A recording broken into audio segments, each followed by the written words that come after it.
Okay, good morning, everyone. We're going to start because you guys are on time. We want to start on time. My name's Corey Goldstein. I'm one of the school counselors here. I work with students with the last name P through Z. Miss Weinstein, I think you just met her. She's one of our counselors. She works with students H through O. Teresa, why don't you show your face? Teresa Lay is our school counseling intern this year from Seattle University. Mr. Folan is walking around here somewhere. He's also a school counselor. He works with students with the last names A through G. There he is right there. Let's say hi. And Miss Lexi is also floating around the building. She's our multilingual counselor and works exclusively with students in the multilingual program. So, you guys are here this morning to learn a little bit about Running Start. So, we want to thank you for coming out this morning. Running Start is a very serious program. I did some thinking about this on the way to school this morning, thinking, okay, I've been here now 12 years, and how has Running Start changed over the last dozen years? I'm not going to go into all of it, but I think from my point of view, and certainly since COVID, it's a little complex. The scheduling issues, we'll talk about some of the things I'm going to be saying right now, we'll be talking about later on in this slide presentation, but scheduling is a little bit more complex. The fact that some classes are online versus in person can be a little complex. It's a different animal than it was 10 years ago, and certainly before the pandemic. So, students who are interested in doing Running Start, this is serious, and it's really important that you listen to this. Parents, guardians, supporters, same thing. Very, very important that you take as much out of this presentation as possible. Okay, so what is Running Start? What is Running Start? Running Start is a dual credit program where students go to one of the community colleges kind of close by Franklin, and most Running Start students will go to Seattle Central, which is on Broadway, or they'll go to South Seattle College, Bellevue College, Highline College, we've had students take online classes at North Seattle College at Shoreline. So kind of wherever you can find a class, but most of the time it's Seattle Central on Broadway. And it's a dual credit program where you go to the college, you earn college credit, and you can apply that college credit to your high school graduation requirements. So it's a dual credit program. And for a lot of students, it is a, quote, running start towards higher education.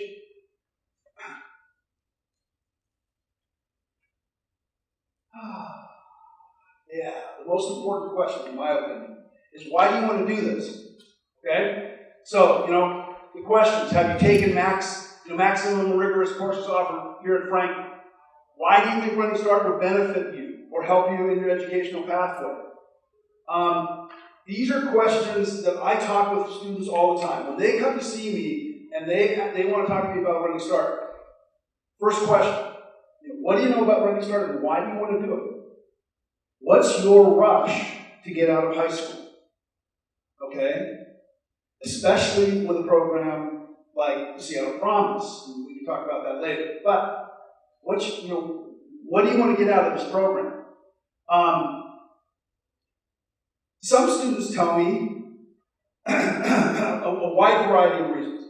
Oh, I had a family member do it, and that's why I want to do it. I want to get out of high school early, that's why I want to do it. I want to jump on my college career, that's why I want to do it. I want to save money, that's why I want to do it. And those aren't necessarily the best reasons. And so it's really important to ask yourself why you want to do this, okay? There are definitely pros and cons to Running Start, for sure. There are pros and cons. Some of the benefits include certainly gaining some college experience. Most of the time, students will go on a college campus. Some won't because they'll be taking online classes. Okay? But if you are on a college campus, you gain some college experience. You are on the campus at Seattle Central or Highline, and you get a sense and a feel for what a college feels like, a college campus feels like. You obviously earn college credit that is on your transcript and follows you throughout your academic trajectory, okay? Lots of times students will max out with certain classes here, like upper level or upper division math and science classes. Running Start might be a really good alternative for you if that's your situation, so you can continue taking more rigorous math and science classes. And certainly, depending upon how you do on a college campus, you can point to that on your transcript and say, hey, I demonstrated competency. Okay, so there are some benefits, all right? Okay, this is really important, guys. This is really important, all right? There's two types of Running Start students, part-time and full-time. Full-time implies that you are on the campus, or if it's on online classes, you're doing online school through that college at least 15 credits. I think it's this year, I think this is the start of this year, there was an agreement that students could actually take up to 21 credits, which is mind-boggling to me, okay? But 15 credits usually is kind of the agreed upon definition of full-time, okay? Which means that you can take a class here at Franklin, all right? There is a formula, if you will, that determines how many credits you can take at the college. And that formula basically says, it asks you how many minutes a week are you here at Franklin? How many minutes are you actually in a chair at Franklin High School? Depending upon that calculation, that determines how many credits you can take at the community college. So, you take one class here, you can pretty much be a full-time student through Running Start. Okay? Now, if you're part-time, however, again, that calculus, okay, and you would work that out with your school counselor. We would sit down and talk about, okay, how many classes are you thinking about taking here? Oh, okay, that many classes? Then that means you can take those many classes at a college, okay? Part-time is more complex, though, in that we have found the last couple of years, our bell schedule here collides with Seattle Central, collides with South Seattle, collides with Bellevue, okay? The schedules, they don't mesh. And so it makes it really complex for students who do Running Start part-time to come here late for advisory or late for certain classes, and it starts ruffling feathers. It makes it difficult for students to stay on top of their assignments with their classes here, and depending upon what teacher you have, kind of starts fraying the relationship. So what we are starting to say to students is, if you do part-time, okay, that's fine.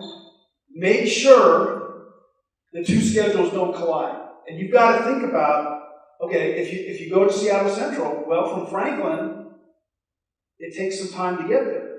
So you gotta think about transportation, okay? You gotta think about time, all right? So that's an extremely important consideration. Okay. Understanding credits. If you take a 5-credit class at Running Start, 5 credits, like English 101, English 102, any 100 level class, any 200 level classes, 5 credits. It equates to 1 full high school credit. So, an example, next year, if we've got sophomores in the room, next year as a junior, the expectation is you're going to take Ethnic Studies, American Literature 11A and 11B. If you take English 101, that's a 5-credit class, that will count for your full year of language arts. So that's the ratio. 5 credits earned at the college equates to 1 credit at the college, or 1 credit here at high school. And I want to introduce you to Ms. Lexi. Good evening, everyone. Sorry, these are really obnoxious. Yeah, okay, so I am Miss Lexi, and I'm going to talk a little bit about the requirements to be a Running Start student, okay? So first and foremost, you have to be going into 11th or 12th grade. So if you are a 10th, well, if you're a 10th grader here, that actually works, but if you're a 9th grader this year, we're gonna wait one more year, okay? Now, the other big requirement is in that top right-hand corner. You're gonna have to qualify for college level classes. So for example, if next year you are taking Algebra 2 for math, that is still considered high school level math, and you automatically have to kind of be a part-time student, okay? So if you are currently a 10th grader taking geometry, next year, you'll be in 11th grade taking Algebra 2, that class has to be at Franklin, okay? If it is not college level math, you have to pay for it at Running Start, and they don't even offer those, okay?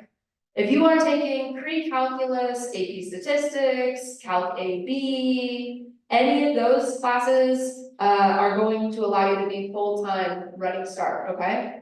And then you have to take an English and a math placement test. I don't love the word test because it's more of a self-assessment. They show you questions and you have to rate how comfortable you feel answering that question, okay? And then finally, oh, you guys, this is the biggest one. By saying declaring you are a Running Start, you are saying, I am ready for college. I am ready for college level expectations. I am ready for college level communication. I am ready for college level support from the adults at school and at home, okay? Part of that means meeting with your counselor every single quarter to fill out your EVF. Now, this is something that you're like, what is an EVF? It's a form you have to fill out every quarter indicating what classes you are taking. Okay, and if you don't fill it out on time, you don't get into the classes. So everything about Running Start is about being on top of the timelines, getting everything turned in when it's due. You know, I had a student just this quarter come to me and say, Miss Lexi, I didn't register for classes, can you help me get in? No, I don't work for Seattle Central, I can't help you with the classes. And maybe that sounds a little harsh, but it is an entire separate entity that you're going to at Running Start. We help you figure out, okay, how do you get your high school graduation requirements met? But it's your responsibility to enroll in those classes and perform successfully in them. Which kind of brings me to my next question. Are you ready? All right. You might be a straight A student right now, and you're like, I am super ready for Running Start. I think the biggest difference that students kind of note between Running Start and Franklin is at Franklin, you often have a lot of reminders from your teachers. Hey, this assignment is due. Hey, we have this project coming up. This is the first part of the project, the second part of the project, and they kind of help break things down for y'all. At college, they're gonna say, here's your syllabus, this is when things are due, it's likely gonna be on Blackboard or Canvas, and the responsibility and onus is on you to make sure you get it done when it is done, okay? So there's a huge element of maturity, okay? And that is because what happens if you're at Franklin and you don't go to class? Does someone in your life get a phone call or a robocall or a text? Y'all don't know because y'all are in class, y'all are doing what you're supposed to, I love that. Yeah, so your parents get a notification when you miss class. There's no way for your parents or even us at Franklin to monitor what you are doing at Running Start. Another example, I had a student this fall who did not go to a single class and did not tell me until November. It's like, oh yeah, by the way, I just haven't gone to that class. So there's no accountability other than what you are doing, the choices you are making. It's very easy to say like, oh, I'm feeling really anxious, or oh, I don't want to go to class, or oh, that's too hard, or oh, I don't know how to ask for help, and fall behind real quick, okay? So these are all things we think about when making the decision of, am I ready for Running Start? All right. Yeah, time management, I think I touched on this a little bit. So in college, what I have heard is for every hour, or for every credit hour you are enrolled, it is 1 to 2 additional hours outside of that class to perform successfully. So if I'm taking a 5 credit class, that means I'm in class for maybe 2 or 3 hours that week. I should expect to spend another 5 to 10 hours outside of that class doing independent learning and working on projects, papers, assignments, etc. So you spend a lot less time in physical class, which is great for some students, students who work, students who take care of their family, students who have all sorts of other obligations. It's also super easy to say, oh, I got class for 3 hours this week. I'm sure I'll get the rest of it, okay? The other thing is because you only meet for 11 weeks, if you're gone for 1 week, you miss 10% of that class. So sometimes I have students who will go and visit family in other countries for 2 weeks. If you end up missing 2 weeks of school, that's 20% of class that you're missing. So it's way harder to miss school and stay on track. All right, Ms. Teresa. Hello everybody, again my name is Miss Lay, and we're going to be talking about time. Okay, so things of note, how many semesters do we have in high school? 2, amazing. In college, that lines up to about 3 quarters, okay? And in between each quarter, you have a little bit of a break. These breaks do not line up with the ones that we have here at school. But if you have classes here at Franklin while you're on break at the college, that doesn't mean you have a break here at Franklin. You still got to go to your classes here, okay? This is specifically important. Winter quarter. Fall semester and spring semester are kind of overlapped in winter quarter. So if you decide that after fall quarter you don't want to do Running Start anymore, then we got a little bit of a gap where we got to figure out what to do with you, okay? And as Mr. Goldstein so pointed out, the times of your classes do not line up. So next slide, please. We've got a big danger sign for you. So please be aware that your Running Start classes cannot overlap with your classes here at Franklin, and it is your responsibility to sign up for classes that do not, as Mr. Goldstein says, collide, okay? Let's go into an example. Oh no, not yet. One more thing. Next slide. The blocks classes that we have are different than how they appear at college, specifically Seattle Central. So on Mondays and Thursdays, we have 1, 3, 5, right? Tuesdays and Fridays, we have 2, 4, 6, and then Wednesdays, we have absolutely everything. Except in college, they group it by Mondays and Wednesdays for one class, or Tuesdays and Thursdays for another class. You usually do not have classes on Friday, so free day for you to do more homework. And because the classes don't line up, now let's go into an example. So let's imagine that you're a part-time student, you're taking one class in person at Seattle Central. It is English 101, you want to take it Mondays and Wednesdays, from 10:30 to 11:35. So you tell your counselor's like, okay, I'll not assign you a class for first, second, and third period, but you still gotta take math, science, social studies, and you've got advisory, okay? So that is your schedule. On Mondays and Tuesdays, next slide please. Oh, sorry. Commuting. If you go by light rail, it's like 26 minutes, half an hour on a really good day if you make it to the light rail right after you get out of class. So you would be here about 12 o'clock, right?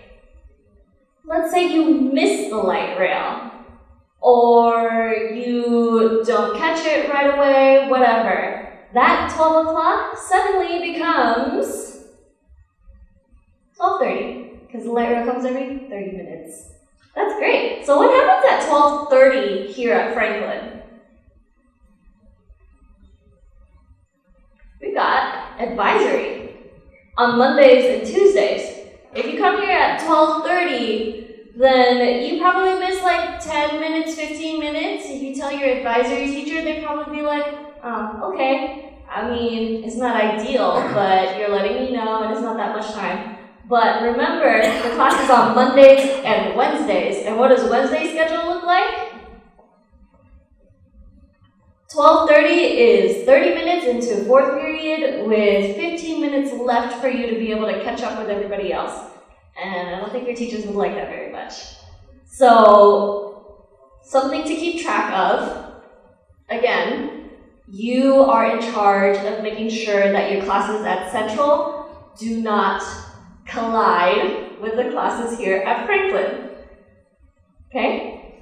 Fun fact, so next year Running Start students will not be required to have an advisory, but you can opt in if you would like to. But the example is purely here for you to just kind of see that schedules don't line up, and it's for you to keep in mind. Another thing to note about these schedules is there are two kinds of schedules when you get to college. There is the regular quarter schedule, the one that you sign up for, and then at the end of the quarter, there's a finals week that has an entirely different schedule. And we're going to go through Seattle Central just to kind of put your head in the mindset of how you would be able to think about that a bit. Okay? So, imagine number 2. You are taking 2 classes at Seattle Central as a part-time student, and you want to do 10:30 to 11:35 on Mondays and Wednesdays, taking biology in person. So, you might be thinking, well, if I'm meeting on Mondays and Wednesdays, I have time on Tuesdays and Thursdays at the same time, so I could take math. The fun thing about what is called a hybrid modality is that, yes, you are only meeting in person, in class, 2 days a week, but they're also expecting you to be doing work online. So this is called a daily class, okay? Now, because this is a daily class, when you look up what time your final is, your finals are going to be at the same time on the same day. And if you have a final in person, then you're going to have to talk to your instructor and try to work something out with them. But if you're lucky, you might have a final that is online and it doesn't matter as much. Students who are taking part-time. There is more options for you to be able to take class than in person. There's also virtual, which you've done Zoom class before, so I know you know what that's like. That's virtual. There's also fully online, where essentially the teacher will upload everything that you need to know on what's called Canvas, which is their version of Schoology.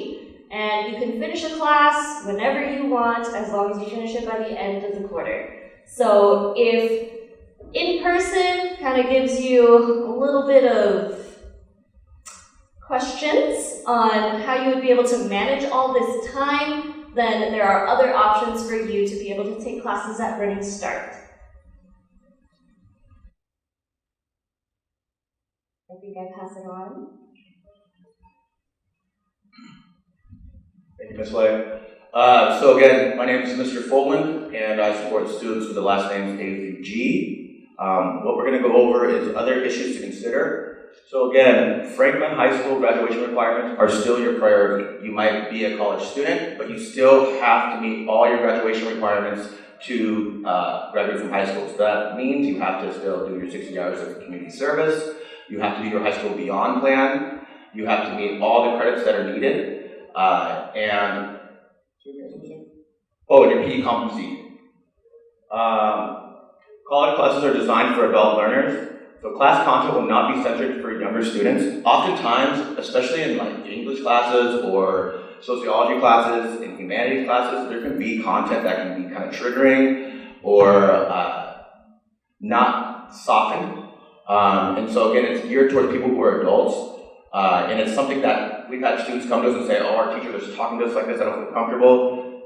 That's something that you have to be able to recognize, have conversations with those teachers. We can help you through that, but that is something to recognize that you're going to be with other peers that are going to be adults.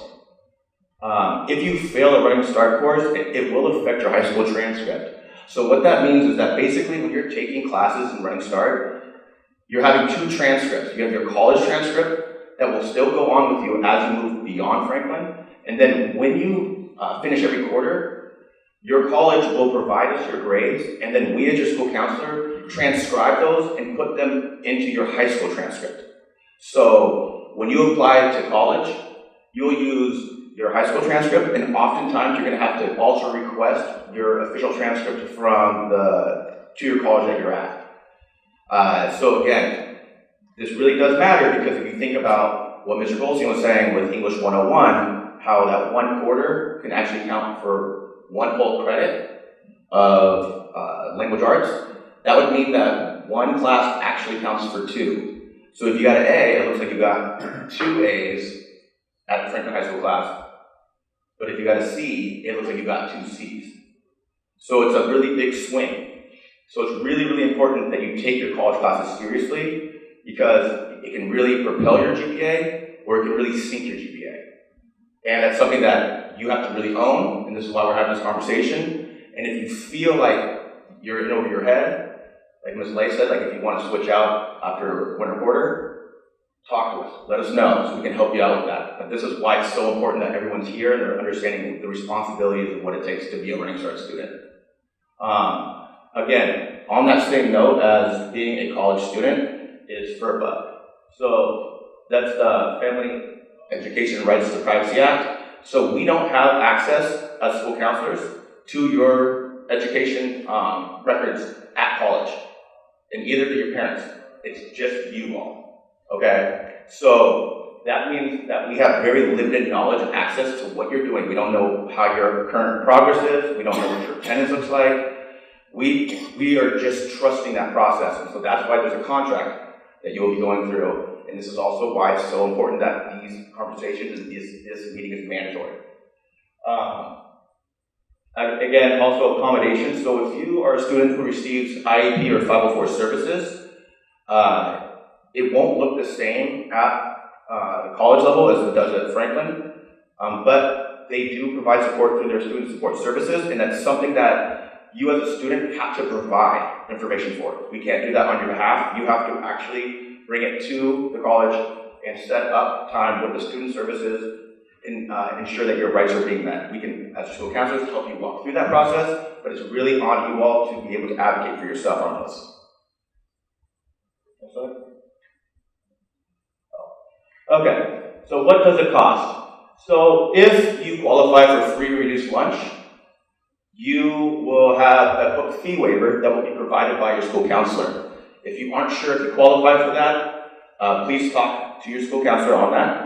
If you do not, the fees that will incur will be the placement test fee, textbook supplies, transportation, but most of y'all should be using the light rail. But if you're going to Bellevue or South Seattle or North Seattle, it could be something that you might have to use your own transportation to commute. That will be out of pocket. The registration and course fees is another fee as well, and then tuition exceeding allowed credits. So what that means is every quarter you're allowed up to 21 credits. If you exceed that amount, anything that's over that, you will have to pay out of pocket.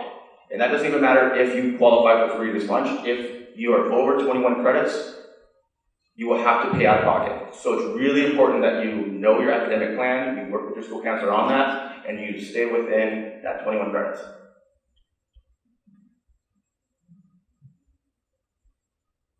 The fee waiver and book loan program, again, so for students who qualify for free and reduced lunch, we, as your school counselor, have paperwork. We will provide you with those fee waivers.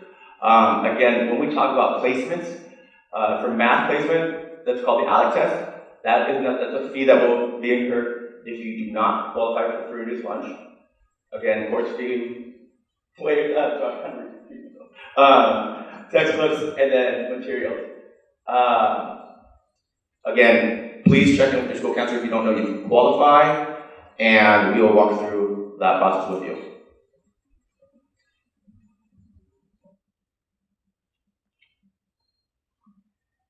Good morning, everyone. I'm Miss Weinstein, and I support students with the last name H through O. So in front of you, you should all have a packet, and that's what we're going to go through. So this is important because these are the steps to enroll here at Franklin, and then there are additional steps we're going to go through at the college. So there's kind of two processes.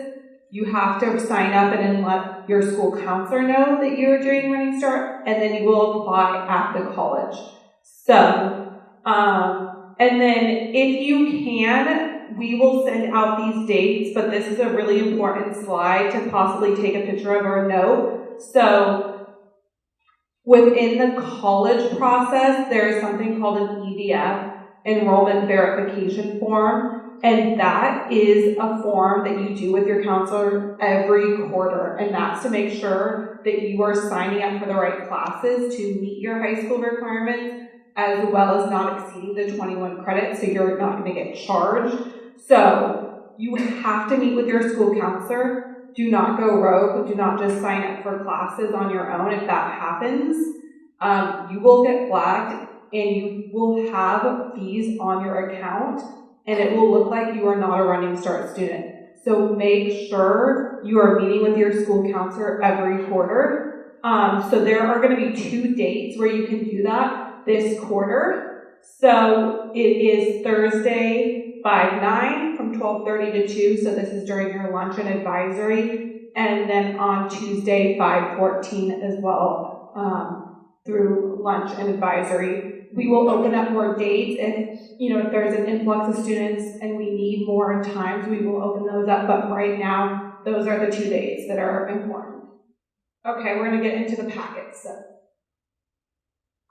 Okay, so step 1 is completing the contract, the student and parent contract. So that is something that you need to read through. It's all of the information we are going over. So that is something that you will need to sign and turn into us. Second, so completing your graduation checklist. This is really important, and we want you to take ownership. You are going to turn these packets into us, and we are going to make sure that what you put on these packets is accurate. So it's important that you try your best. Use your source to check off what credits you have completed at, because that's going to help guide us as to what you're going to take next year as a junior or senior. And again, we will help make sure you're taking the right classes, but we want you as a Running Start student to make sure you know what credits you need to graduate. And then the third is completing what you're going to take. So on this form, you're going to mark down if you want to do part-time or full-time Running Start. And then if you are part-time, you will know what Franklin classes you want. And when we meet, you will let us know, I plan to take morning or afternoon classes, because we will help put your classes where they need to be. But again, it's important that you're not signing up for classes at the same time. Even if it's 5 minutes, you cannot be coming to Franklin even 5 minutes late into class. So you have to make sure that you're remembering what you tell us so that you're signing up for classes at different times.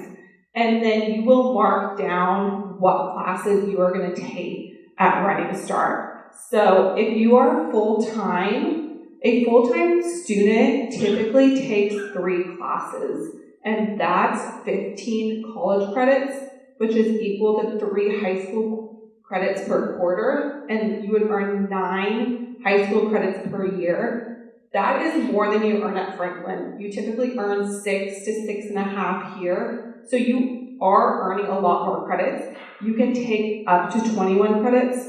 We don't advise that. That's a lot. That is more than full-time. We want you to be really successful, so if you're doing full-time, about 3 classes per quarter. If you're doing part-time, typically it's going to be 2 classes at Franklin, math and science, possibly a world language or an elective, and then 2 at the college.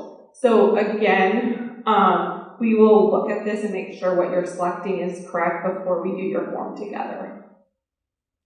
Okay, so once you turn those in, those packets are due May 3rd, so that's really important. So please make sure those are turned into the counseling office by May 3rd. And then at that point, you can start the college portion. So the steps are all online. These are the Seattle Central steps, but every college has similar steps and the process looks pretty much identical. So you're going to apply to Seattle Central. This is a general application. You will walk through the steps and apply. When you do this, you are going to get something that's called a CTC link. This is like your social security, your identification number. This is really, really important because you're going to need this number for everything that you do at Running Start. Do not lose it. Make sure you write it down in your phone, on a note. Make sure you keep it because we don't have access to that number. So once you apply, you will then get your student identification number, and then you'll be able to continue on to taking your placement test.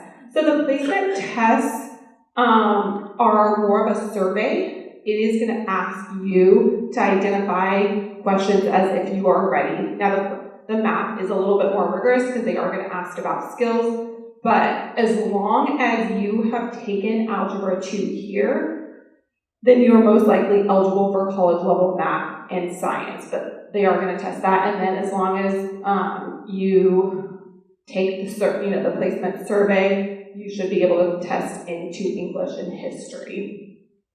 Your third thing is your enrollment packet. That's where you're going to do that enrollment verification form with your counselor. So those were the 2 drop-in times. You will come and we will send that out to you and have you fill out the top portion of that before you come in, and then we will go through that and help you with that process. And then after that step, you will have to make a registration appointment. So just because you sign up and we select your classes, that does not mean you are in the classes. You have to actually meet with Running Start and enroll into the classes.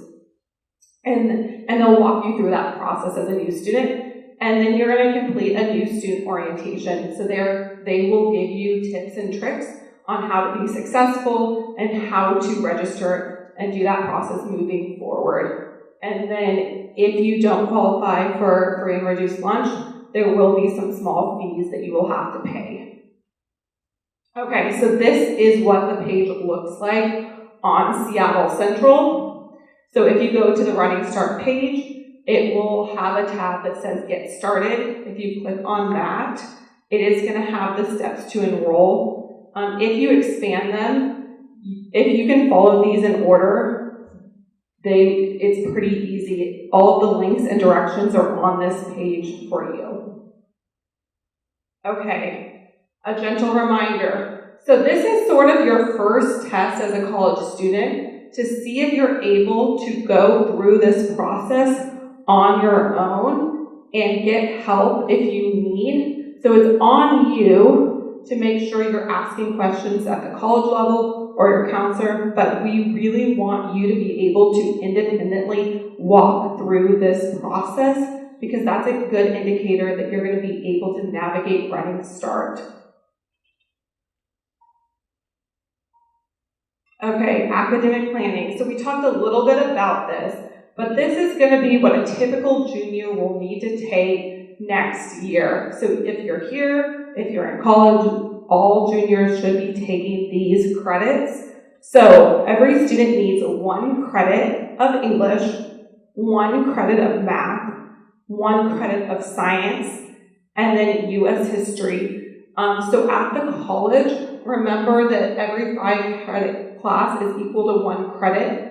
However, for U.S. history, it is a state standard, and you have to take 2 separate classes to meet this requirement. So you have to take History 136, which meets the requirement for U.S. History 11A. You still will get 1 credit of that, and the requirement for high school is only a half a credit. And then you will also have to take History 137. So that's kind of the only one that's a little bit different, where you will have to take 2 classes to meet that requirement. And then you also will need to meet your art, CTE, or PE requirements if you have not already done so.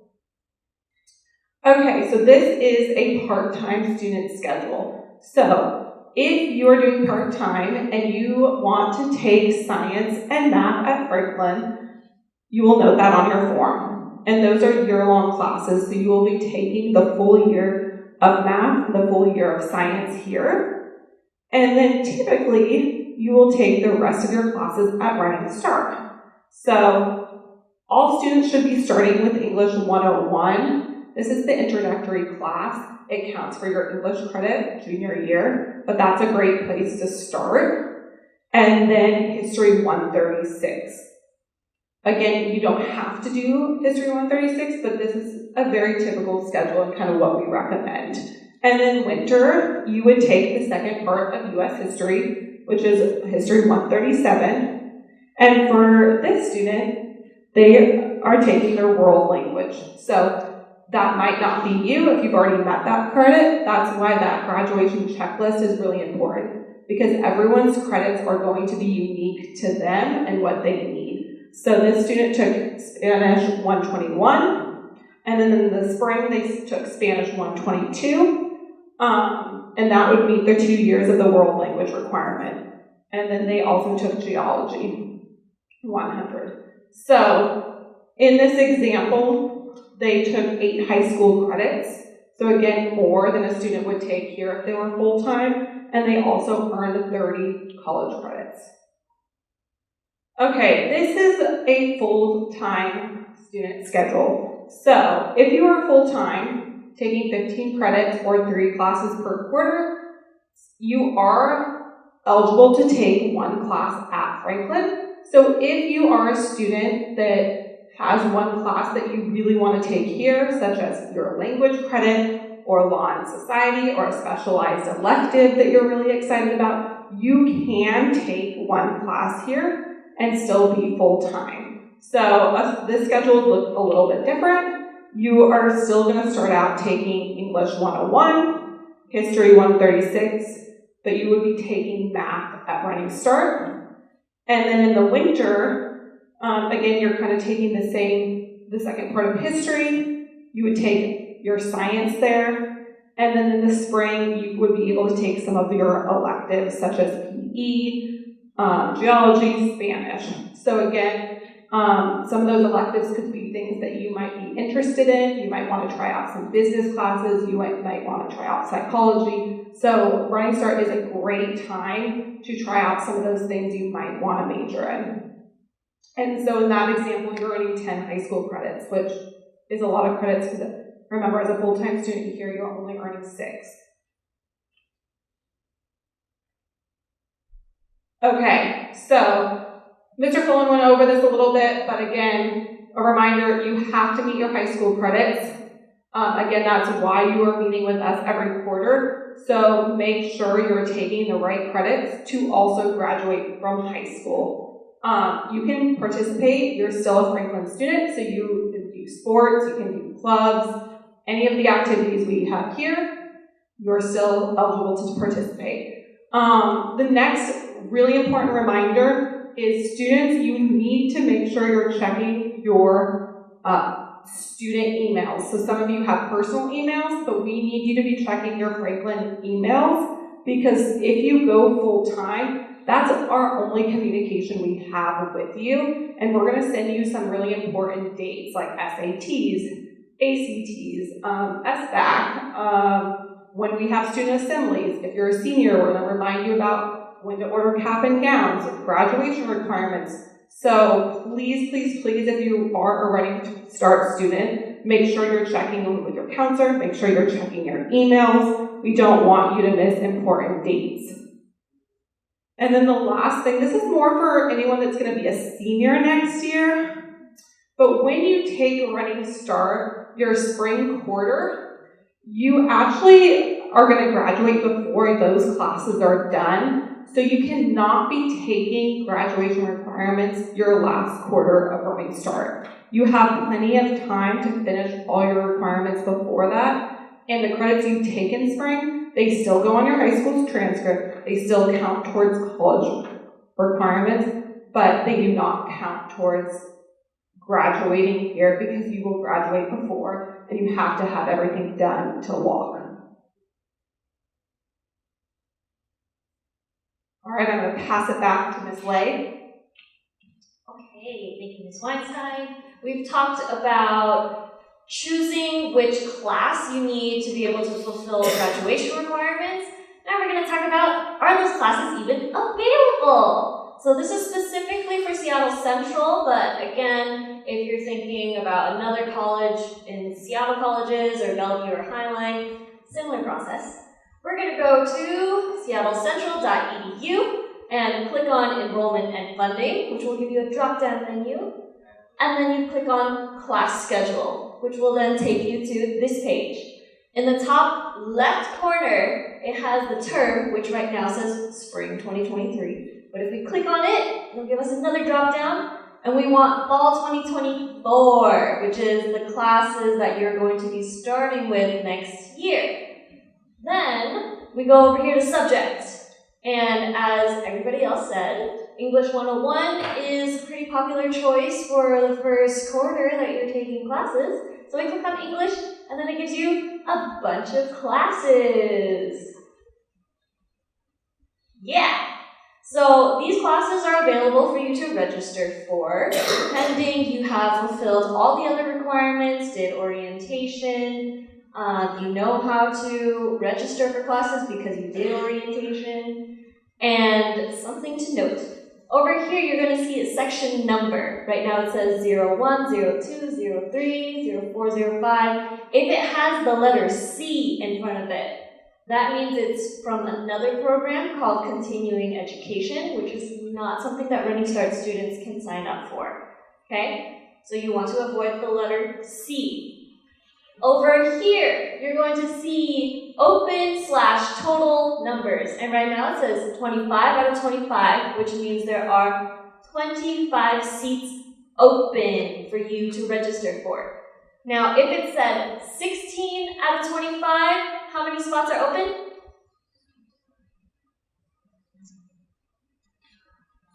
"16 out of 25 spots means that there are 16 seats open. Now, if it says 0 out of 25, how many seats are open? 0. Perfect, thank you. Oh my gosh. In that case, the class is either closed and you cannot register for it anymore, or you can be put on a wait list, which means if there is a spot open and you are on that wait list, the teacher can slide you in, okay?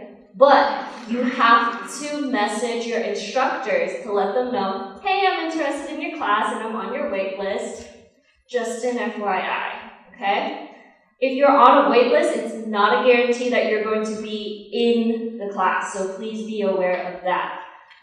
Sometimes the class that you want is not going to be offered until a future quarter, so please be proactive about looking for classes, and please register as early as you can, because the earlier you register, the more options you have.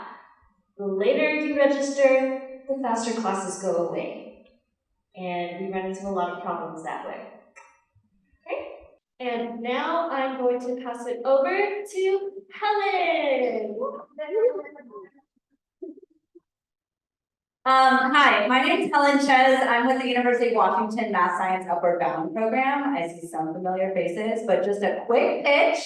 If you're in 10th grade, we still have spots open. We're a college prep program for students who are low income and first generation. So our website should be at the bottom here if you're interested. Anyway, I came to talk about how Running Start affects applying to a 4-year college. So if you are interested in attending a 4-year college after high school and Running Start, this is for you. I professionally used to be an admissions person, including at the University of Washington. So I was the one reading your applications. I know exactly what you're graded on, and that's kind of where I'm coming from with this. So if you're interested in going to a 4-year school, something to note is that Running Start is a Washington State program.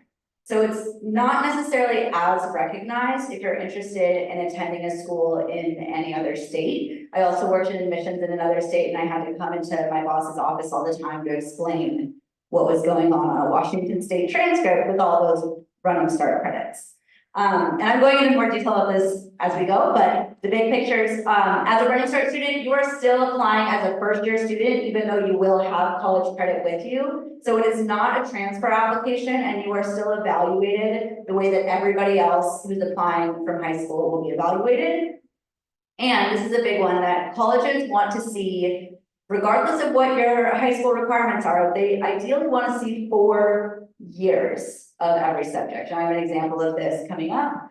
And then the biggest one is not only, as Mr. Goldstein said, that your Running Start classes, you know, if you fail a Running Start class, that shows up on your high school transcript. This also has a huge implication for once you get to whatever 4-year school you're interested in attending, because those Running Start classes that you are taking potentially next year are going to stay with you wherever you end up next.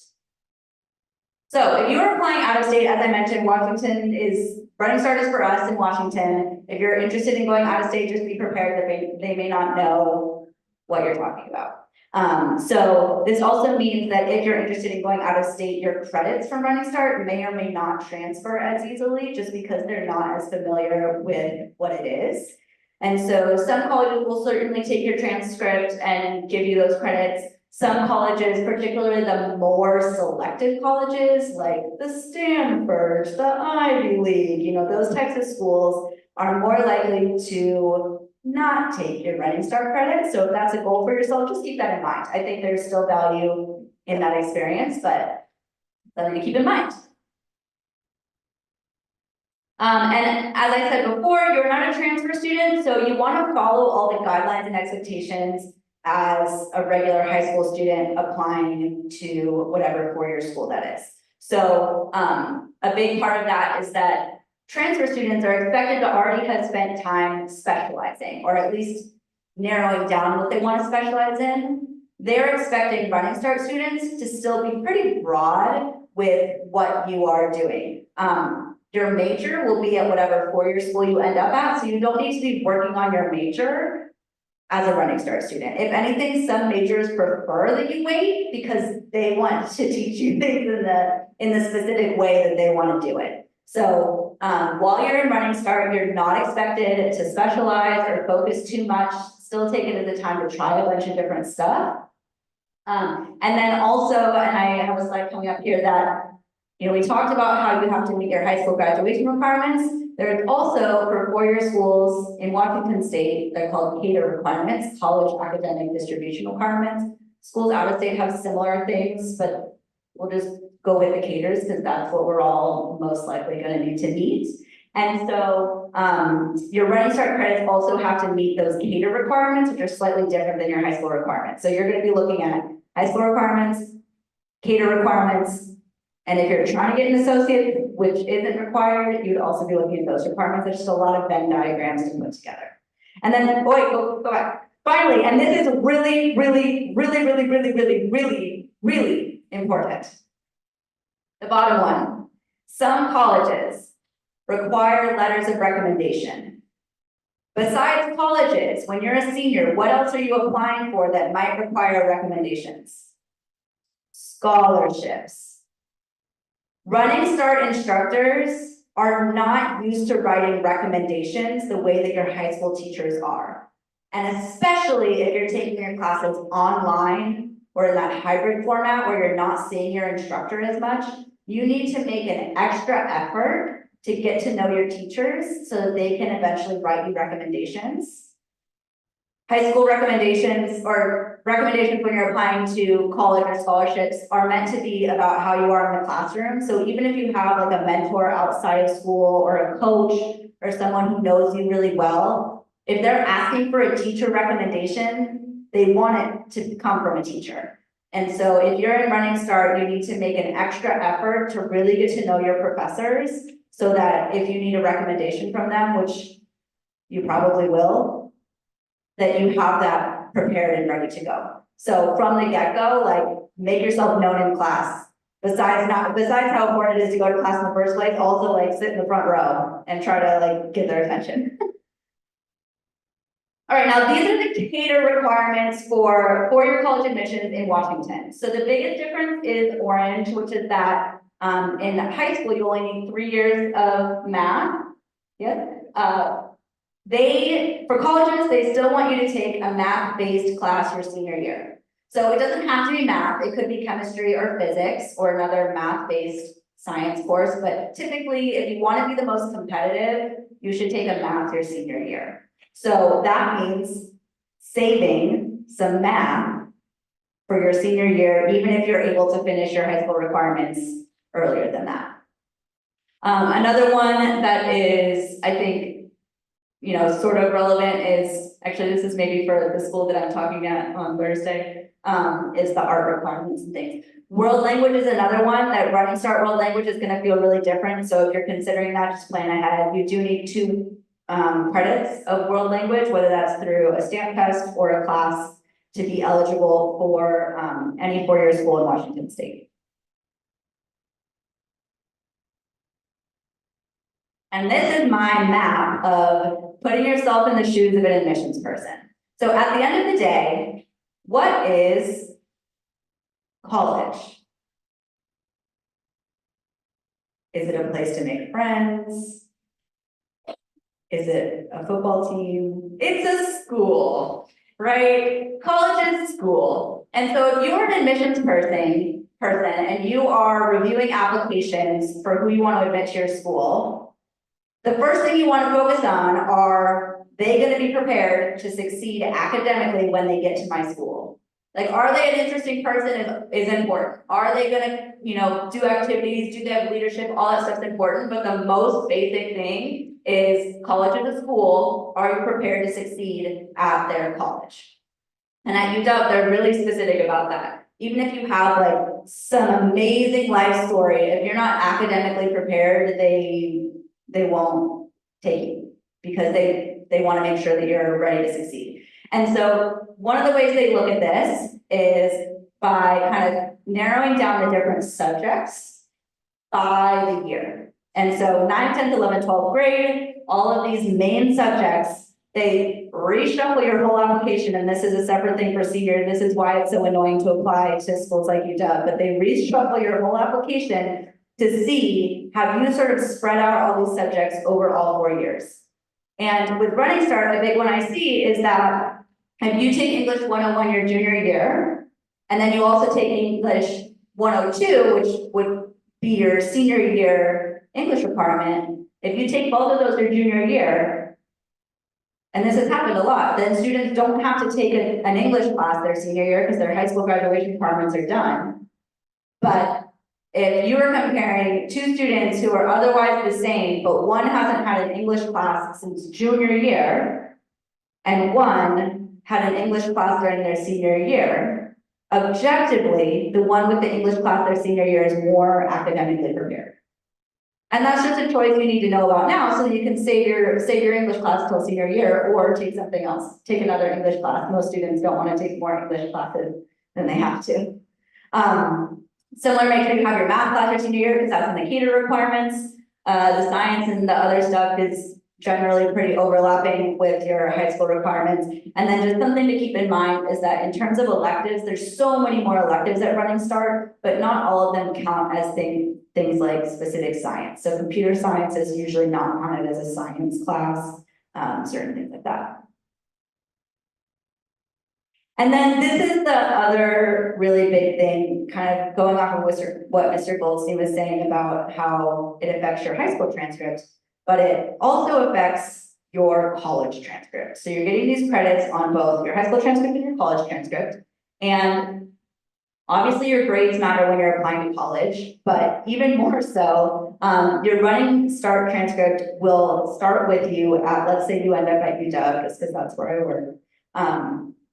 When you step foot onto UW's campus, you already have a transcript and it's the Running Start classes that you brought with you. Versus if you don't have Running Start classes, you start fresh and you just get to begin from a blank slate. So, starting your university or your four-year college with classes can affect things like getting into your major. It can affect your scholarship eligibility. It can affect your financial aid eligibility. So this is, I think, it feels really far away, but this is gonna happen, you know, whenever you start your Running Start classes. So, satisfactory academic progress is one of the biggest things that I think high school students don't think about, because why would you? But in order to be a college student at, you know, like this happens both at Running Start, but also at four-year schools like UW, you need to, in order to stay a student, you need to have a cumulative GPA, usually around 2.0, sometimes it's different. You need to complete a certain percentage of the classes that you start. So if you sign up for 3 Running Start classes, but one of them is too hard and you drop it, that would be one of those 3 were not completed. And then you also have to eventually be making progress towards your degree. You can't just stay in school forever, unfortunately. And the consequences if you don't meet these satisfactory academic progress metrics is that they could cancel your financial aid, they could kick you out of the school, you have to apply, like, appeal to be reinstated. This sounds like the boogeyman, but I've helped students apply to be reinstated after being, you know, they're financially canceled and being kicked out of school. So these are serious consequences besides just your GPA. It's also your financial aid and being an eligible student. And then just more detail here, your Running Start GPA comes with you. So if anyone here has, you know, you could imagine, I'm sure none of you, but sometimes it's like, ooh, I had that one semester that really drug my GPA down, and then it's hard to bring it back up after that. If you have Running Start grades that are bringing your GPA down, it's a lot harder to bring yourself up after that. And then in terms of the credits completed, for UW, 80% means that you cannot drop even a single class most quarters. So sometimes I see high school students who really love to take advantage of the fact that you can easily drop Running Start credits if it's the first couple of weeks. But that then comes to bite you later on when you haven't been meeting the percent completed of your classes. And then finally, because you are making progress towards your degree and you are having to make decisions along the way, when you get to whatever four-year school you're at and you already have credits, you may be expected to declare your major more quickly. So just keep that in mind, that you're gonna maybe need to make that choice faster. And also there are some scholarships and other programs that like kind of max you out if you have a certain number of credits. So that's a separate factor. Okay. Oh, and this is my last kind of summary thing that, as Mr. Goldstein said as well, so we're just like keep dovetailing on that. What's the rush, basically? If your goal is a four-year degree, Running Start or an associate is not a requirement, but it can be a benefit if you go into it knowing all the things that we've been talking about. So it's okay to spend 4 years in college, especially with Seattle Promise, which is 2 years of free college. and also regular financial aid. You're eligible for a 4-year degree to get 6 years of financial aid. So it's okay to spend some time in college. This also is relevant because if you are planning to get a job after college, or even if you're wanting to go to grad school after college, the time that you spend there will affect those opportunities as well. So if you need to get, like I was talking about the recommendations, if you need to get recommendations for a job after you're getting ready to graduate college, or even if it's just an internship while you're in college, if you haven't spent enough time, you may not have those relationships with professors to get those recommendations as strongly. And then also, a big thing about, I said college is a school, but there's also a lot of other stuff that happens in college, like clubs, activities, potentially sports, making friends, networking with future co-workers, I don't know. And so the amount of time you spend in college also affects your ability to gain those leadership skills that eventually can affect your future jobs and other endeavors in the future. So again, here's our website if you're in 10th grade and want a little help with college stuff.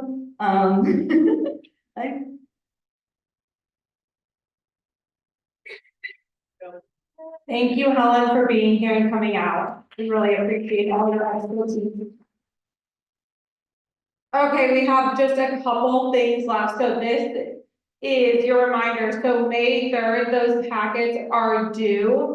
So make sure you turn them in if you are going to do Running Start. If you're on the fence and you have questions, you're welcome to come to your counselor and talk to us about it. And then the 2 EBF enrollment dates are the 9th and the 14th. We really want you to come and do your enrollment form those days to avoid not getting into classes.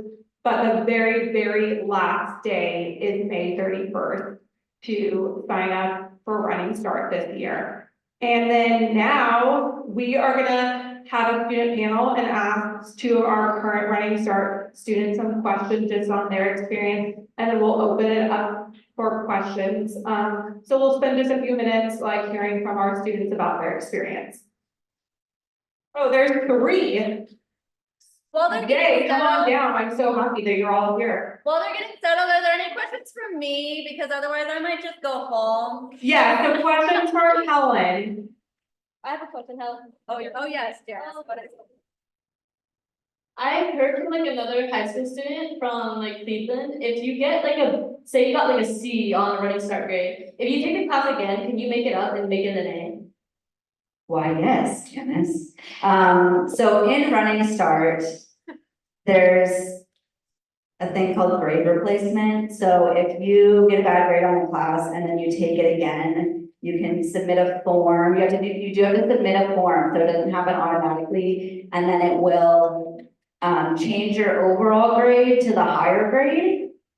It keeps, the other class stays on your transcript. And so if you're applying to 4-year schools, they would still see that you retook that class, but it doesn't affect your cumulative GPA anymore. You can only do that once though. So if you can't just keep retaking the same classes. The other thing is that if you keep retaking the same classes, you're not making progress towards your requirements the same way that you otherwise would be. Fun fact with that, you can also, so if you do retake the course, it also does replace your high school on your high school transcript as well. So, yes. Running Start credits versus AP? Yes, Running Start versus AP. All right, so my honest opinion, which is what you asked for, is I would, all right, okay, let's be diplomatic about this. Okay. AP is a known thing. They know exactly what you're learning because there's a test on it. It is the same worldwide, and it has been around for a very long time. So AP is going to be the most well-known, well-understood, no matter where you want to go to college. That is going to be the safest bet. With Running Start, I think there's a lot more potential downsides than there are benefits.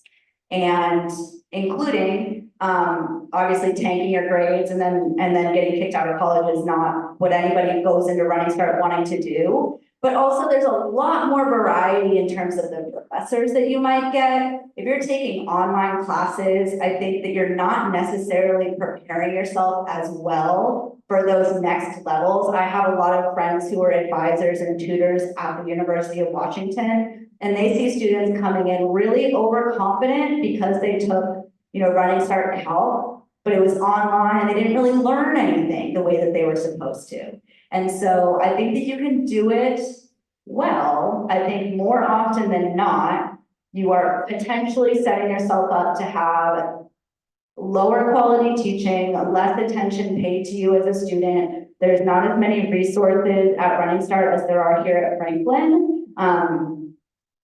So if it were me, I would not do Running Start personally, but that is my honest opinion. Thank you, Helen. And just to go off of that, Running Start is great for the right student. So one other thing is like, if you've maxed out rigor at Franklin, meaning like you've taken AP Calc and AP Stats and you've already taken all of the highest level classes and you aren't being challenged, then Running Start is great. Like we want to make sure that you're being challenged. So if you feel that you're not being challenged at Franklin and you've already taken higher level classes, then that's when we want you to look at Running Start. And that does mean taking higher level I classes. second this. Yeah, okay, so that's kind of where we're at. So a lot of time doing Running Start senior year is sometimes better for students because they can take more rigor. Okay. Thanks for seconding mine. Hi. All right, so student panel, and then we will, thank you. We will have general questions too, but I'm gonna have our panel introduce themselves. If you can just say your name, pronouns, and then what grade, and then if you're part-time or full-time. Hi, my name is Genesee. I'm a part-time Running Start student and I use all pronouns. Hello, my name is Emma. I use she, they pronouns and I'm a part-time student at Seattle Central. Hi, my name is Janice. I use she, her pronouns. I'm a full-time Running Start student and I also go to Seattle Central. Hello, my name is Alex. I am a senior at Franklin and I'm in my second year of Running Start. My pronouns are he, him. Okay, great. So we have some questions for them and then of course we'll open up. So, and you can, all have to answer, but so what is one challenge that you faced at Running Start? For me, the first challenge that comes to mind was last year during the winter quarter. I took 3 classes at Seattle Central, and I'm only a part-time student, so I was also taking a class here. And I'm sure everyone was here at Franklin last year during the winter, and it was kind of a hard time at Franklin. And then also taking 3 college level courses didn't make that any easier. And so for me, that was a struggle, but a lot of the professors at Central are really good, and they can help adjust the course plan and course schedule to meet the requirements if, things outside of the classroom are affecting your learning, stuff like that. And so it was a struggle, but it worked out. It worked out all right. I'd say that a challenge I face at Running Start is honestly connecting with my professors. Because they sometimes don't really care very much about the well-being of the students. So I think it's really important to, if you have a 504 or an IEP, it's important to establish that from the beginning. Because it's like high school, you can kind of be like, hey, here's my struggles. You don't have to have an official 504 and you can usually work something out. But with college professors, if you need some kind of foundation, even if it's like really small, it's important to have that established from the beginning. The challenge I faced is, the deadlines for assignments are way stricter in college. They were sort of talking about that, but, like at high school, you should still be turning stuff in on time, but teachers are a little more lenient and you can like be like, oh, I'll turn this in by the end of the quarter eventually. But at, Running Start, all classes have different deadlines, but it was a big difference for me to like have to turn something in on Friday at 11:59. And all teachers have different, I mean, all professors have different late policies. But usually the case is you have to like let a professor know like in advance if you're gonna be late, and it has to be a good reason, like you were sick or something, not like, oh, I'm tired. So you just need, like, I procrastinate, so I did turn some assignments in at like 11:50, but you should not be doing that, and just keep that in mind, because I was a little struggling at first. Some struggles I struggled with was more on also connecting, like Genesee said, but more with classmates. Usually these classmates, everyone's a high school student, it's great, but in those classes, they range from like 20 and up. So when I need help with an assignment, especially when you take classes, it's like a lot easier if you have like another Running Start student or a friend in the class. But if you need help, it's kind of odd to reach out, although the system Canvas we use, it's easy to message a classmate if you need, although I just find it a little odd connecting with one, you know.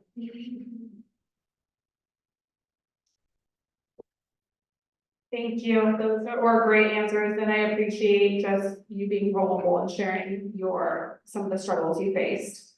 Okay, what is one thing you wish you had known, to help you be successful as a Running Start student? I think the most successful tip I could give you is don't procrastinate on emailing your advisor. I think I have been really lucky to have Mr. Goldstein as my counselor with the like 10-minute reply rate of emails. But the advisor at Running Start is really busy with all these students from other schools, and don't procrastinate on it, because if you do, your classes could be held behind. And if you use waivers, they do take a while to process through. So don't procrastinate on emailing your advisors. Her name is Grace. Yeah, I definitely agree. Grace takes a very long time to respond to you. And my advice would just be do it yourself. Through the CTC link, you can sign up for your own classes, and you just need Grace to like sign off on that. But if you ask her to do it for you, it'll probably take a month. I think one of the things I wish I knew going into Running Start was they really mean it when they say you should, talk to your counselor. It's not just one of those things you're like, I could talk to them or I could not. No, you should, because they help you make sure you're not wasting your time taking random classes that you don't actually need to be taking.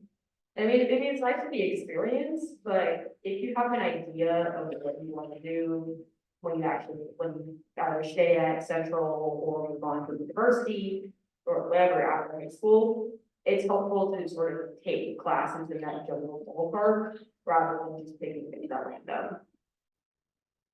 I wish I knew about like all the fees that classes have, so like, and I'm glad you guys talked about this, but unless you qualify for free reduced lunch and can get that fee waiver, each class will cost around $97, and that includes, like, the first time I had to pay that, I was like, what am I even paying for? So I looked at, it showed me what I was paying for, and it's like class fees and also access to the gym building at Seattle Central. So I have not been in there, but it's pretty big. My brother plays basketball in their gym, he seems pretty nice, so, yeah, but, so I wish I knew that, but I think it's still worth it, yeah. Okay, guys, the doors at Seattle Central will not open unless you have a student ID card. I'm just like, I'm on the first few weeks, I was a little scared. I was actually knocking on the door, hoping someone would open it, but get an ID card, it's like $10, and if you lose it, it's 30, so don't lose it. And another thing I would say is, we have a Running Start advisor, her name is Grace, she's great. If you happen to send an email about classes or anything, do not procrastinate. I did that and when I had to sign up, my account did have holds on it. I'm lucky enough to have all my fees waived. Although if you don't do it on time and procrastinate to email Grace, I'm sorry, but her reply time is like 5 business days, so don't procrastinate. But do it in time so you can be on time. One more thing about student IDs, I'm glad you talked about that, is like me and Genesee were trying to get our student IDs. And I think first time we showed up to the office, the line was like too long. Maybe I'm making that up, I don't know. It was a really long line, so we're like, we're not doing this today. But we went in another day.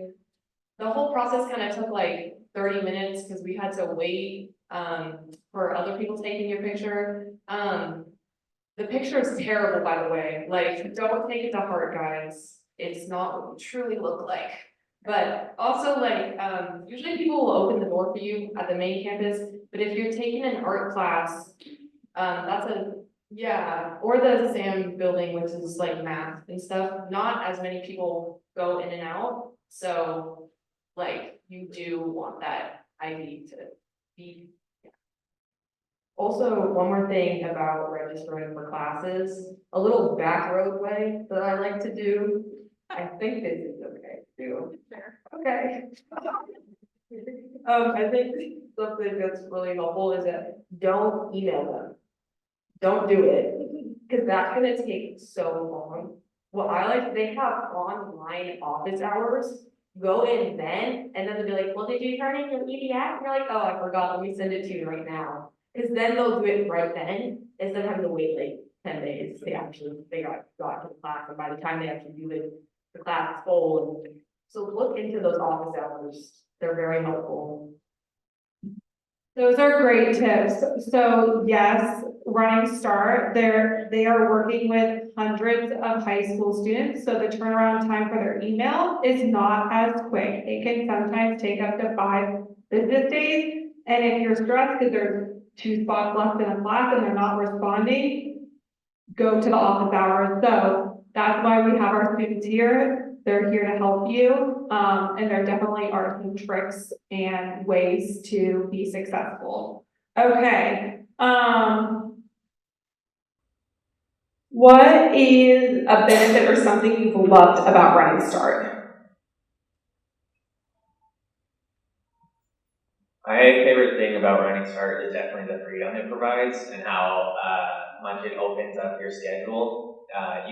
They have, first of all, a lot of classes at Seattle Central, a very broad array of different things you can take. Right now I'm taking a film class at Central, which has been really fun. And then, by opening up your schedule, and also you can find time to do things that are important to you, while also getting high school and college credit.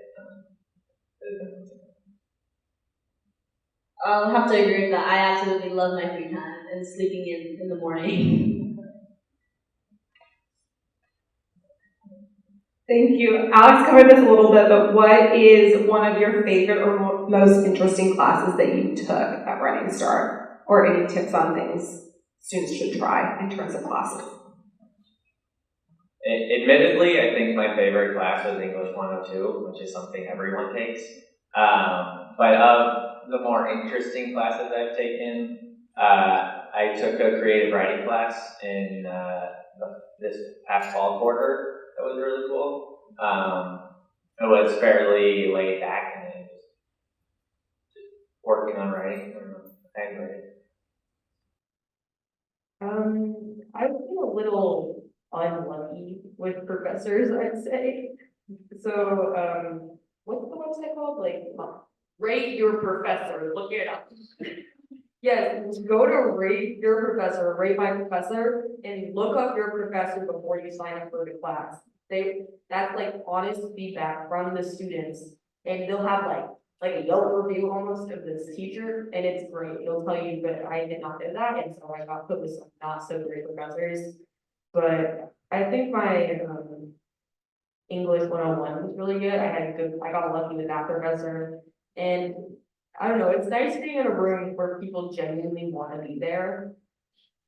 And everyone's gonna learn and collaborate. So I'd say English 101. I also really enjoyed my English 101 class. That was the first class I took. I really enjoyed my professor. Like, I had the image, like, for a professor, like an old person, but he was like young and hip. He was cool. And also it was like, honestly, the best English class I've ever taken because, because the class is so much shorter and condensed than your usual like year-long English class, they just get to the point of what they want you to learn. And so I actually like understood how to write an essay. And I also got to learn about like a lot of cool writers. And so it was a really engaging class. And I kind of liked all my classes. I've taken psychology, and I'm taking art, painting 201 right now, and yeah, they've been all fun, yeah. I'll like talk a little more about my professor. 60% and up is kind of good, guys. I know that sounds awful, but I think it's actually kind of good. I think professors lower than that. I don't think lower than 60. 50 is okay, yes, but most professors aren't towards 90 and 100. My favorite class is psychology. I can't tell if it's the professor. The professor is like amazing. He plays games more than anything. I took psychology and I like it because it's a games with interactive. He gives money, guys. Because games, there's rewards of money. Oh, well, they don't like it. I actually heard a lot of people who don't like the professor, but I genuinely, I took another class with him. Because as Helen presented, yes. What's the teacher's name? His name is Shabadine, guys. Sean Shabadine. But I heard a lot of people actually don't like him, but I enjoy playing his games. And as Helen mentioned, how you should take more classes, I took another class with this teacher because I want him to write my letter of recommendation. I think I like it. I think he's a really fun guy, but he has some issues. And he can be kind of disrespectful to students with 504s. So if you are someone who falls into the category of 504s, don't go to him. But if you're down for like super high energy, then yeah, I'm sure he's fine. Thank you. Yes, lots of different, and this is something important, is every student learns differently, and there's certain professors you're gonna connect with. So just remember that and think about who you are as a student and kind of some of the strengths you want in a professor. If you are looking at my professor, we want you to challenge yourself. We want you to be able to learn from different professors, because sometimes when you get to UW or other colleges, there might be only one professor teaching certain classes, and you have to pass it. You have to figure out how to work with those different types of professors. Some of them can be very challenging.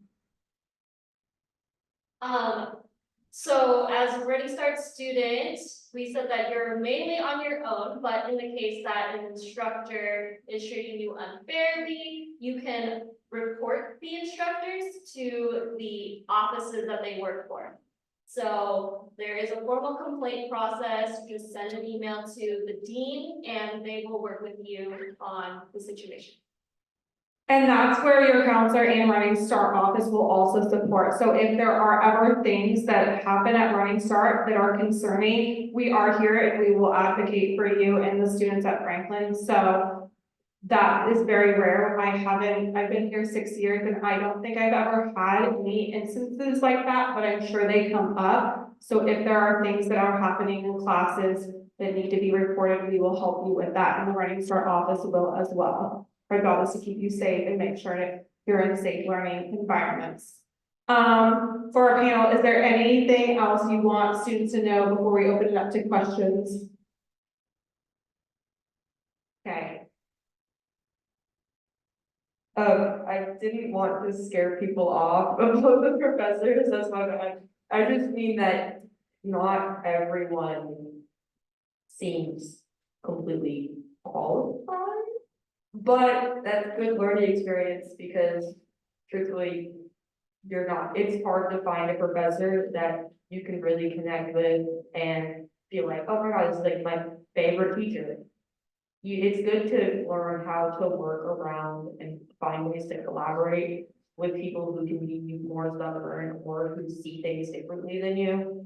I think it's just all around a good learning opportunity and to just not take what they say to heart and do your best and focus on yourself. One more thing I wanted to add is, like, when I was joining Running Start, I was concerned whether, like, sports would line up with, doing Running Start, because I heard you can do, like, I've seen some classes, are like evening classes, like, there's classes from 6 p.m. to like 8 p.m.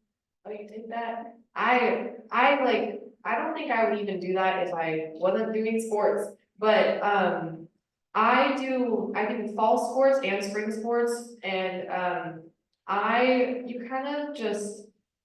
found classes that work perfectly for my schedule, and even with track meets where you leave like really early sometimes to make track meets, like I can still make those track meets and take my Running Start classes. You kind of just talk to your counselor if you're unsure about any scheduling, and just make a schedule that works for you, because I had a lot of wants and needs of like classes I wanted to take at Franklin, and then also wanted to take at Running Start, so. Well, I am, talking about scheduling, I am a full-time, so I take 3 classes, I'm thinking 4 right now, because one of the classes give less credit. But I also take 1 class at Franklin, and I think I'm still considered a full-time. It's in the morning, so it's okay for my scheduling. It's easier, if you want to be full-time, you can still take 1 class, I believe, at Franklin. But your scheduling would still be, it's whatever you decide, and then the rest of your Running Start, you would have to kind of dodge that time frame that you have that 1 class.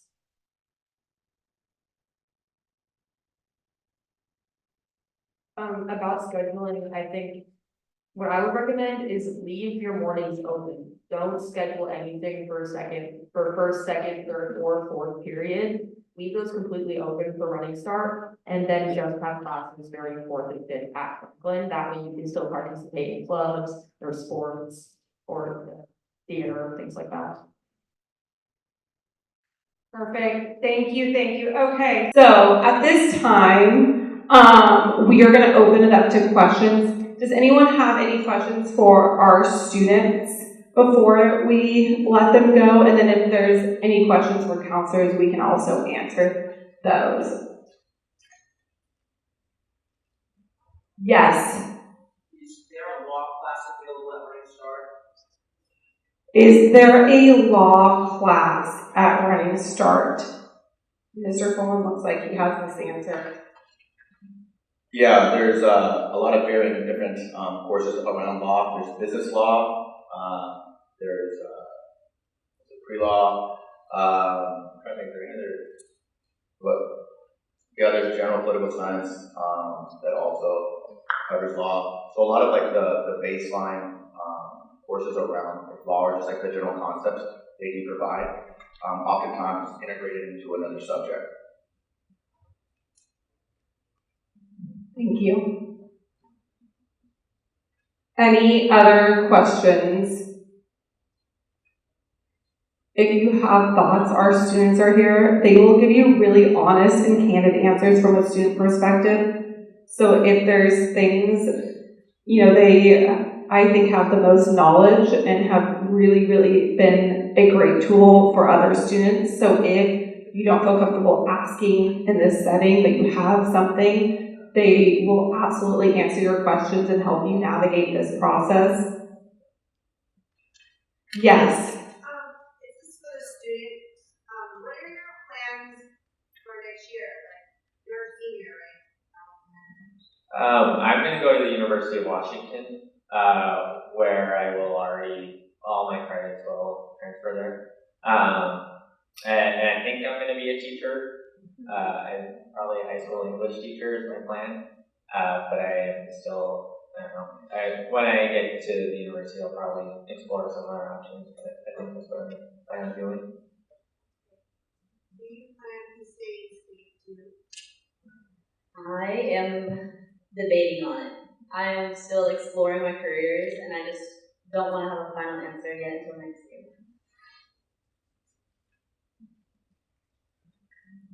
Thank you. Yes, congratulations, Alex, to UW. That's incredible. Even if your credits don't transfer out of state, it really helps you look competitive. So even if that's a determining factor for Running Start, just think about that because there are definitely benefits to getting credits even if they don't transfer. So I can also pop in on transferring credits. I used to work at Seattle Central, so I've gotten a lot of emails from students who have since transferred out of state. And yes, there are some classes where they're like, don't know what you learned in this class. What they ask for is the class syllabus. So when you take your classes, if you're worried that it won't transfer to another college that you're interested in, hold on to the syllabus because that will have all the assignments that the teachers give you, what you're learning, what topics you're covering, and that's what they're going to use to verify when they transfer your credits. Thank you. I saw another hand. Yes.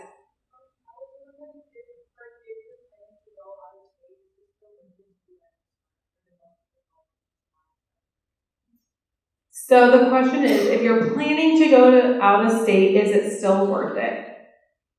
I think yes, because again, Running Start prepares you are taking college classes, it really prepares you for that independence. It's really important you're getting rigor and challenging yourself, whether that's AP classes or Running Start.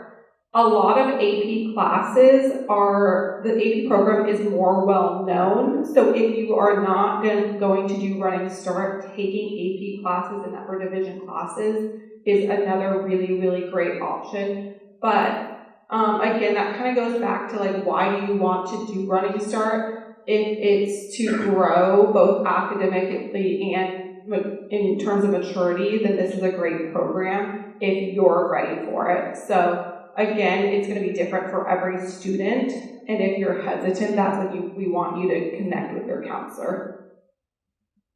Just a quick comment.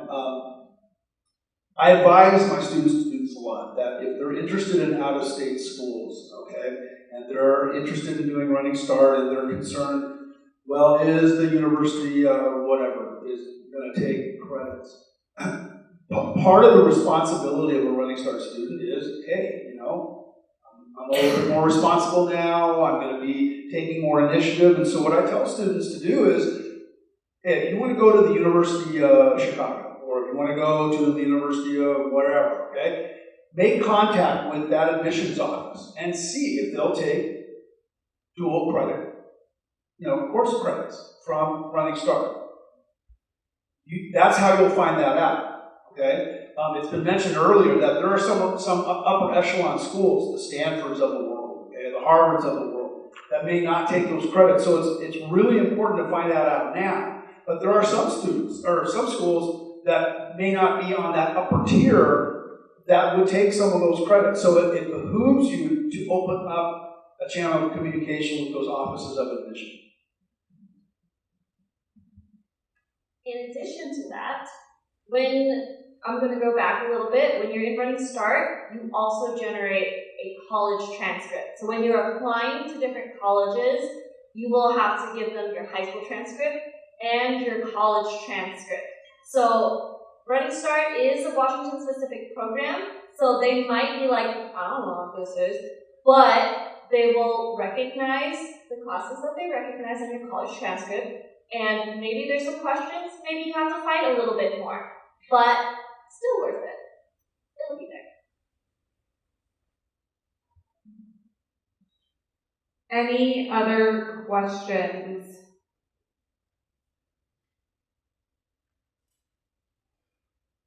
Okay, we will hang out for a few minutes in case you want to come down and speak to one of the counselors.